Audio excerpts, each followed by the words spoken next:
When somebody says it's too expensive, it's not necessarily always about price. And that's what we're talking about in today's episode 1095 of the Daily Sales Message podcast, where every single day I share a piece of simple and actionable advice that's designed to help you feel more confident and sell more stuff too.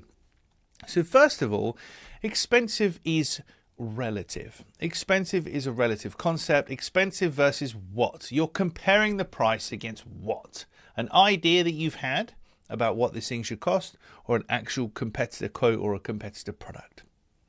Expensive is relative.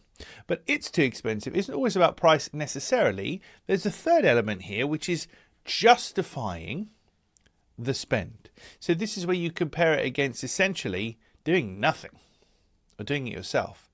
So I could cut my grass. I could stop the podcast now, go into my garden and cut my grass. Or I could pay somebody to do it. And if somebody says to me, it would be £6,000 to cut your grass, James, I would say, blimey, that's too expensive because I'm comparing it against me doing it myself. If somebody said, fiver, tenner, £10, we'll cut your grass for £10, I would compare that to what I think my time is worth. I think, do you know what? That is a good value. I'll go for that. So it's too expensive. We're either comparing against an idea of what we think something should cost, a competitor product or quote, something out there, we've got a benchmark, or not doing it, leaving it. That's more of a woolly concept, but it is there. I could not cut my grass, save the £6,000, can you imagine? And there's not really any consequence, is there? If I had a boiler to fix, and they said, look, it's £2,000 to fix it. If you don't fix it, the boiler's going to blow up and cost you £20,000 or whatever.